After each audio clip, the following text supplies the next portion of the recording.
Hello everyone, मेरा नाम है देव टेंडुलकर और आप सभी का स्वागत है हमारे YouTube channel the twin Bros में। और आज की इस वीडियो में हम हिस्ट्री के चैप्टर रेबेल्स इन द राज के मोस्ट इंपॉर्टेंट क्वेश्चंस को देखने वाले हैं।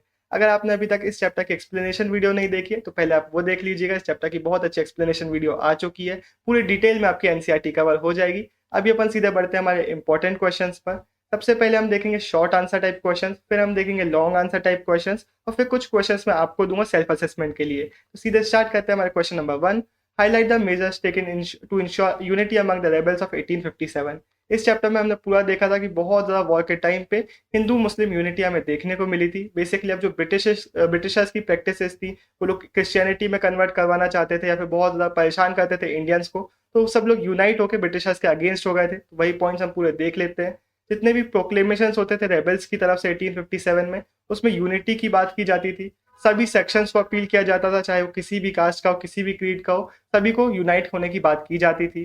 जितने भी नोटिफिकेशंस हमें देखने को मिलते थे उसमें प्री ब्रिटिश टाइम की बातें होती थी। अब जो प्रोक्लेमेशन हमारे मुगल रूलर के अंडर में भी हो रहा है तो उसमें भी बोला जाता, चाहे मोहम्मद के नाम पे चाहे महावीर के नाम पे, आपको ज्वाइन करना चाहिए। आप किसी भी रिलीजियन से हो, आपको यूनाइट होकर ब्रिटिशर से फाइट करना चाहिए। ये पूरा हमारा आंसर हो जाता है। अगला क्वेश्चन है, examine the provisions of subsidiary alliance divide by Lord Wellesley in 1798 for India. ये जो डेट है, ये नाम है, ये भी आप याद रखिएगा। तो सब्सिडरी अलायंस की पूरी पॉलिसीज हम देख लेते हैं। लेट्स से ये एक हमारा पूरा एम्पायर है। अब बोल दिया गया था सब्सिडरी अलायंस इंपोज करने के बाद कि इस एम्पायर को प्रोटेक्शन का काम पूरा का पूरा ब्रिटिशर्स का हो जाएगा। ब्रिटिशर्स अपनी आर्मी को इस एम्पायर के अंदर स्टेशन करेंगे, लेकिन ये आर्मी जो है वो यहाँ का रूलर उसको मेंटेन करेगा। तो खर्चा इस रूलर का, लेकिन पूरी आर्मी ब्रिटिशर्स की। साथ साथ ये भी बोल दिया गया था कि आपको अगर किसी भी एग्रीमेंट में या फिर किसी भी वॉर में जाना है इस रूलर को, तो ब्रिटिशर्स की परमिशन के बिना आप नहीं जा सकते। बेसिकली पूरी की पूरी पावर डायरेक्टली या इनडायरेक्टली ब्रिटिशर्स के हाथ में चली गई थी। ये जो हमारे रूलर्स थे, इनकी पावर खत्म कर दी गई थी। इनकी जो आर्मी थी उसको डिसबैंड करवा दिया गया था और पूरा ब्रिटिशर्स ने एक इनडायरेक्ट कंट्रोल स्टैब्लिश कर दिया था। वैसे अगर आप सोच रहे हैं कि ये आंसर मैं कहाँ से लेकर आया हूँ, तो ये हमारे नोट्स हैं। नोट्स हमारे फ्री में अवेलेबल है हमारे डिस्कॉर्ड और टेलीग्राम सर्वर पे, तो लिंक आपको डिस्क्रिप्शन में मिल जाएगा, वहां से आप ज्वाइन कर सकते हो। अगर आपने अभी तक नोट्स नहीं देखे तो भाई फटाक से ज्वाइन करो और ले लो, और फ्री में आप इनको पढ़ सकते हो। बहुत ज़्यादा आपको हेल्प करेंगे आपकी प्रिपरेशन पे, और जितने भी आंसर है किसी भी क्वेश्चन को आप देख लो, सारे आंसर आपको हमारे नोट्स में मिल जाएंगे। डेफिनेटली आप चेकआउट करिए। अब हमारा अगला क्वेश्चन आता है, the relationship between the sepoys with the superior white officers underwent a significant change in the years preceding the uprising of 1857, support the statement. तो पूरा हमने चैप्टर में देखा था कि 1820s के टाइम पे जो रिलेशनशिप थे इनके, जो बहुत ज़्यादा फ्रेंडली थे। व्हाइट ऑफिसर्स अपने इंडियन सिपॉइज के साथ अच्छे से रहा करते थे, उनके साथ लीजर एक्टिविटीज़ किया करते थे, रेसलिंग पे जाते थे, फेंसिंग पे जाते थे, हॉकिंग करने जाते थे। बेसिकली साथ में अच्छे दोस्त के जैसे रहा करते थे। ये लोग हिंदुस्तानी भी बोला करते थे बहुत सारे लोग, तो बेसिकली बहुत अच्छे ये लोग के रिलेशंस थे। लेकिन हमें देखने को मिला था कि 1840s के टाइम के बाद से जो रिलेशंस थे वो चेंज होने लगे थे। तो व्हाइट ऑफिसर्स थे वो खुद को एज सुपीरियर ट्रीट करने लगे थे, और इंडियन सिपॉइज के साथ बहुत ज़्यादा गलत एक्टिविटीज़ हो रही थी। इनको परेशान किया जाता था, वर्बली अब्यूज़ किया जाता था। बहुत प्रॉब्लम हमें देखने को मिला था, फिजिकल वायलेंस भी होने लगा था। तो ये सब चीज़ें चेंज हुई थी टाइम के साथ। अब यहाँ पे इनके रिलेशन में सस्पिशन बहुत ज़्यादा आ चुका था। पहले ये लोग फादर फिगर्स की तरह थे, लेकिन अब बहुत ज़्यादा प्रॉब्लम्स इनके बीच में आ गई थी। इसका एक एग्जांपल हमने चैप्टर में देखा था, जो हमारा कार्टेजेस वाला सीन था। ये जो पूरा र्यूमर था वो इन प्रॉब्लम्स के कारण ही फैला हुआ था हमारी पूरी सोसाइटी में। तो ये बहुत अच्छा क्लासिकल एग्जांपल है कि इनके रिलेशन के बीच में सस्पिशन कैसे घुस चुका था। वैसे ये जो आंसर फ्रेमिंग है, ये one of the best type है आंसर फ्रेमिंग करने का, कि आप सारे पॉइंट्स के एक बुलेट पॉइंट बना, एक हेडिंग बना रहे हो कह सकते हो, उसके अंडर में आप सारे पॉइंट्स लिख रहे हो। ऐसे अगर आप आंसर लिखेंगे तो चेकर के लिए बहुत ईजी हो जाता है। तो डेफिनेटली आप ये तरीका अपना सकते हो। तो अभी हमने पूरा देखा कि कैसे रिलेशन चेंज हुए थे। अब हमारा अगला क्वेश्चन आता है कि इंडियन सिपॉइज के सामने क्या क्या प्रॉब्लम्स आ रही थी, तो वो हम पूरे पॉइंट्स देख लेते हैं। मैंने पूरा आंसर नहीं लिखा है, बहुत सिमिलर सा आंसर हो जाता है, लेकिन पॉइंट्स लिख दिए, आपको सिर्फ इनको एक्सप्लेन करना है। मैं तरीका भी बता दिया, आप इन पॉइंट्स को लिखेंगे, अंडर में एक्सप्लेन कर देंगे कुछ पॉइंट्स बना के, तो आपको पूरा इजीली आंसर बन जाएगा।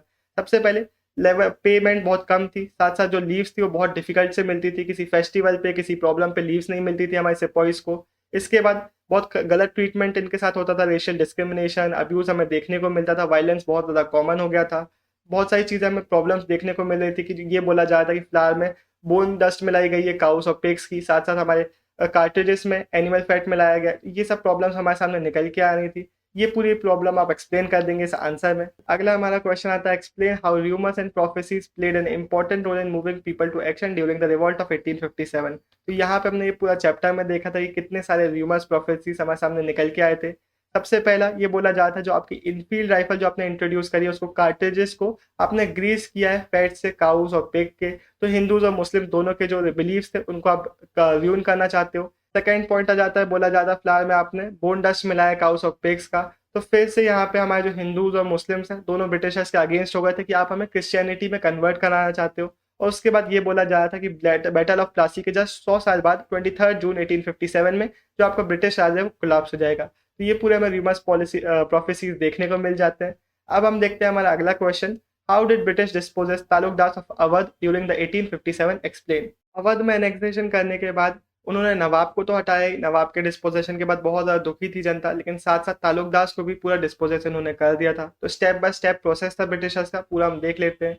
ब्रिटिशर्स के आने के पहले ये अपनी आर्मी होल्ड किया करते थे, अपने फोर्ट बिल्ड किया करते थे और बेसिकली इनके पास काफ़ी ऑटोनॉमी थी। एज लॉन्ग एज ये अपने जो नवाब है उसकी सुप्रीमेसी को एक्सेप्ट करते हैं, अपने रेवेन्यू टाइम पे देते हैं, इनकी सुप्रीमेसी, इनकी ऑटोनॉमी जो थी सोसाइटी में उसको मेंटेन किया जाता था। तो यहाँ पे बहुत सारी पावर थी जो तालुकदार के हाथ में भी थी, लेकिन ब्रिटिशर्स को पावर को खत्म करना था, इसलिए इन्होंने इनको डिस्पोजेस किया। सबसे पहले they were disarmed and their forts were smashed. साथ साथ जब लैंड रेवेन्यू पॉलिसी आई, नई लैंड रेवेन्यू पॉलिसी में ये बोल दिया गया था कि भाई तालुकदार को हमें हटाना है, तालुकदार को हटाने का पूरा काम किया जा रहा था। समरी सेटलमेंट में बोला गया कि दीज तालुकदार आर जस्ट इंटरलोपर्स, तो इनको हमें हटाना ही पड़ेगा। तो 67% जो अवध का पूरे विलेजेस जो इनके पास हुआ करते थे उसमें से हट के ये पूरे के पूरे 38% तक गिर गए थे। तो बेसिकली इनका जो लैंड था वो धीरे धीरे ब्रिटिशर्स छीनते चले जा रहे थे, इनकी पावर को पूरा डिस्ट्रॉय कर दिया गया था। अगला हमारा क्वेश्चन आता है, there are many official records relating to the revolt of 1857 explain. तो हमें रेबल साइड से ज़्यादा रिकॉर्ड देखने को नहीं मिलते, लेकिन ब्रिटिश साइड से बहुत सारे रिकॉर्ड्स हमारे सामने आ जाते हैं, तो वो पूरे हम देख लेते हैं। Colonial administration, military men used to leave a lot of things like letters, diaries, autobiographies, official histories। तो इनके थ्रू भी हमें बहुत सारा इनका माइंडसेट पता चलता है। साथ साथ बहुत सारे मेमोज हो गए, नोट्स हो गए, इन सिचुएशन के असेसमेंट्स हो गए, रिपोर्ट्स हो गए। तो ये भी हमें बताती है कि ब्रिटिश साइड से किस तरीके से देखा जाता है इस रिवॉल्ट को। इनको जितने भी रिकॉर्ड्स थे एज म्यूटिनी रिकॉर्ड्स सेव किया जा रहा था। बेसिकली ये हमें ब्रिटिशर्स की एंजाइटी को भी शो करते हैं कि बहुत ज़्यादा लोग डरे हुए थे, इसलिए बहुत सारे रिकॉर्ड्स ब्रिटिश साइड से हमें देखने को मिलते हैं। ब्रिटिश न्यूज़पेपर्स हो गए, ब्रिटिश मैगजीन्स हो गए, बहुत सारे इमेजेस इसमें हम चैप्टर में हमने पूरे देखे हैं। तो ये भी हमें दिखाते हैं कि क्या क्या ब्रिटिश माइंडसेट था इस रिवॉल्ट को लेके। इसी के साथ हमारे शॉर्ट आंसर टाइप क्वेश्चंस खत्म होते हैं। वीडियो में आगे बढ़ने के पहले अगर आप यहाँ तक वीडियो देख रहे हो तो डेफिनेटली आपको वीडियो अच्छी लगी है, ये बात यूट्यूब को भी बताइए, वीडियो को लाइक कीजिए, अपने दोस्तों को भी बताइए, यूट्यूब वीडियो को हमारे शेयर करिए ताकि वो भी इस वीडियो को देख पाए। और एक छोटी सी अनाउंसमेंट, अगर आपको दिक्कत होती है आंसर राइटिंग में, आंसर फ्रेमिंग में, आंसर सोचने में, तो वो दिक्कत हम खत्म करने वाले, हम कुछ कोर्स लाने वाले। उस कोर्स के बाद सारी आपकी प्रॉब्लम्स खत्म हो जाएंगी। कई बार ऐसा होता है कि हम आंसर लिख तो देते हैं लेकिन 1 मार्क कट गया, 2 मार्क कट गया, तो ऐसी बहुत सारी प्रॉब्लम्स होती है जो उस कोर्स में हम खत्म करने वाले हैं। तो चैनल को सब्सक्राइब करके रखिए, उस कोर्स का इंतजार करिए, आपकी बहुत वो हेल्प करने वाला है। सीधे हम बढ़ते हैं हमारे लॉन्ग आंसर टाइप क्वेश्चंस पे। पहला क्वेश्चन आता है, critically examine lord Dalhousie's policy of annexation in Awadh. Awadh से रिलेटेड क्वेश्चन बहुत ज्यादा इंपॉर्टेंट है, अच्छे से सुनिएगा। 2 क्वेश्चन हम देखने वाले हैं। पहला है हमें एग्जामिन करना है कैसे उन्होंने स्टेप बाय स्टेप अवध को अनेक्स किया। सबसे पहले तो उन्होंने पहले ही बोल दिया था कि ये जो एक चेरी है अवध, जो कि हमारे माउथ में बहुत जल्दी ड्रॉप होने वाली है, 1856 में इन्होंने इस अवध का एनेक्सेशन को कंप्लीट भी कर लिया। इसके हम प्रोसेसेस को देख लेते हैं। सबसे पहले 1801 में यहाँ पे सब्सिडरी अलायंस लगा दिया गया था, उसको यहाँ पे आप पॉइंट में एक्सप्लेन कर सकते हैं। इसके बाद यहाँ का जो नवाब था वो बहुत ज़्यादा ब्रिटिशर्स के अंडर में हो गया था, ब्रिटिशर्स बहुत ज़्यादा पावरफुल हो गए थे यहाँ पे। साथ साथ ब्रिटिशर्स इसको अवध को इसलिए कैप्चर करना चाहते थे क्योंकि एक बहुत अच्छी लोकेशन पे था। यहाँ पे इंडिगो और कॉटन का प्रोडक्शन बहुत अच्छे से हो सकता था, इसको पूरे हमारे नॉर्थ इंडिया का बहुत अच्छा एक मार्केट प्लेस बनाया जा सकता था, इसलिए ये लोग अवध को कैप्चर करना चाहते थे। साथ साथ जो इनका एक पूरा प्रोसेस था टेरिटोरियल अनेक्सेशन का, जो कि बंगाल से स्टार्ट हुआ था, अब उसको खत्म करना चाहते थे, इसलिए भी अवध को ये लोग कैप्चर करना चाहते थे, जो कि 1856 में हो भी गया। यहाँ के जो नवाब थे वाजिद अली शाह, ये नाम आप याद रखिएगा, इनको यहाँ से निकाल दिया गया था, इनको डिथ्रोन कर दिया गया था और बोला गया था कि आप मिस गवर्नेंस कर रहे हो। लेकिन यहाँ पे हमें ये भी देखने को मिला था जब अनेक्सेशन हुआ तो यहाँ की जो जनता थी वो बहुत ज़्यादा ब्रिटिशर्स के अपोज में हो गई थी और बहुत ज़्यादा कॉन्फ्लिक्ट हमें ब्रिटिशर्स के साथ इनके देखने को मिले। ये पूरा हमारा प्रोसेसेस थे जो इन्होंने अपनाए थे अवध को अनेक्स करने के लिए। पूरा एक बार चाहे तो आप पॉज करके भी पढ़ सकते हैं। आपने ये चीज़ नोटिस कर ही ली होगी कि ये वाली जो आंसर फ्रेमिंग मैंने थोड़ा सा चेंज किया है। पहले मैं एक हेडिंग बना रहा था, अब मैं अंडरलाइन कर रहा हूँ। तो ये अलग अलग टिप्स होती है जो आप यूज़ कर सकते हैं चेकर के लिए, आंसर को ईजी और अच्छे से रीडेबल बनाने के लिए। वैसे हम कोर्स में पूरी इसमें डिटेल में बात करेंगे ताकि आपको समझ में आ जाए कि कैसे किया जाता है, कहाँ कहाँ किया जाता है, कितना किया जाता है। तो कोर्स में बहुत डिटेल में इसमें हम जाएंगे। अभी हम पूरे क्वेश्चन और आंसर्स को देख लेते हैं। अगला हमारा इंपॉर्टेंट क्वेश्चन आता है, examine how lord Dalhousie's policy of annexation created dissatisfaction among the people of Awadh. तो पहला क्वेश्चन था कैसे इन्होंने स्टेप बाय स्टेप प्रोसेस किया अनेक्स करने के लिए। अब क्वेश्चन है कि अनेक्सेशन के बाद कैसे डिससेटिस्फैक्शन हमें जनता में देखने को मिला था।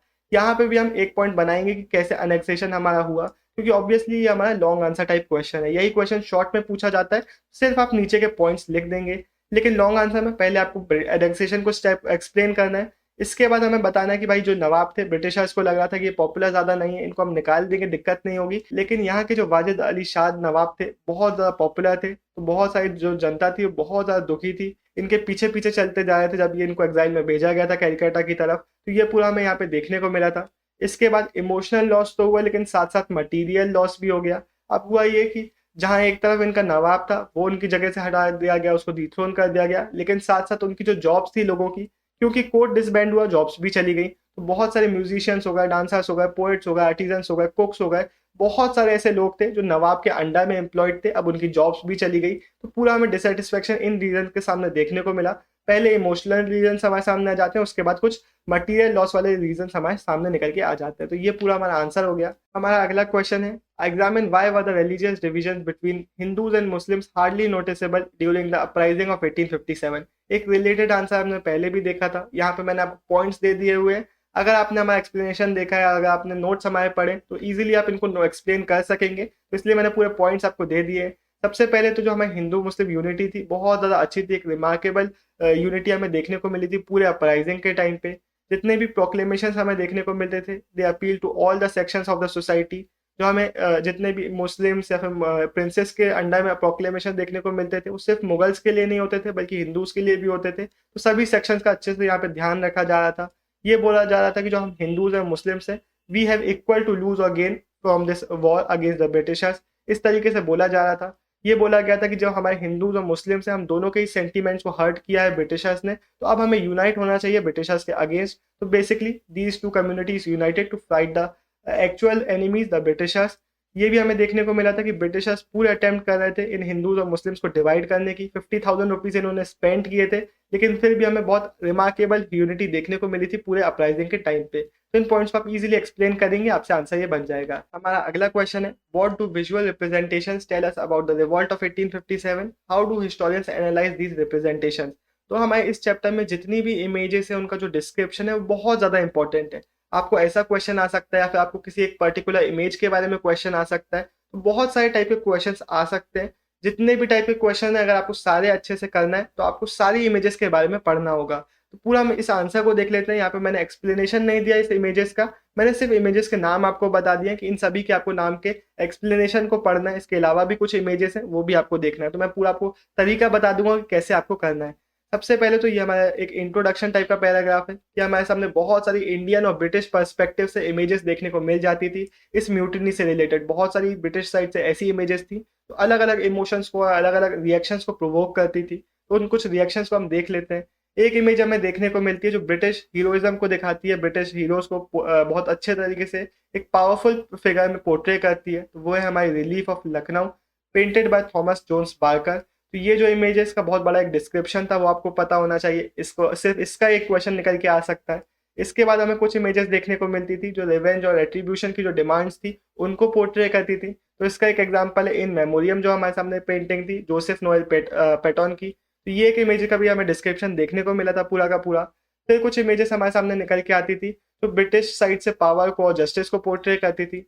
अ फीमेल फिगर ऑफ जस्टिस, ये हमने पूरी देखी थी। इसके अलावा women are depicted as heroic, हमें एक इमेज देखने को मिली थी। यहाँ पे जो फीमेल थी ब्रिटिश साइड की, वो हमारे रेबल से फाइट कर रही थी, तो वेमेन पावर को दिखाया जा रहा था। फिर अगर हम बात करें इंडियन साइड की, तो रानी लक्ष्मीबाई को पोर्ट्रे किया जाता था पावरफुल फिगर की तरह। तो ये पूरी इमेजेस हमारे सामने निकल के आई थी चैप्टर में। यहाँ पे मैंने फिर से डिस्क्रिप्शन नहीं डाला है, मैं फिर से एक्सप्लेन नहीं कर रहा हूँ, क्योंकि सेम टू सेम मैंने बहुत डिटेल में अच्छे से एक्सप्लेन कर रखा है हमारी एक्सप्लेनेशन वीडियो में और हमारी जो नोट्स है उनमें। तो अगर आपने बिल्कुल भी इनको नहीं देखा है तो एक्सप्लेनेशन वाली वीडियो देख लीजिए। अगर आप एक्सप्लेनेशन देख चुके हैं, एनसीईआरटी पढ़ चुके हैं, आपको एक बार रिवाइज करना है तो नोट्स डाउनलोड कर लीजिए, वहां पे आपको पूरा डिस्क्रिप्शन देखने को मिल जाएगा। दोनों के दोनों आप कर सकते हैं, दोनों ही आपको हेल्प करेंगे।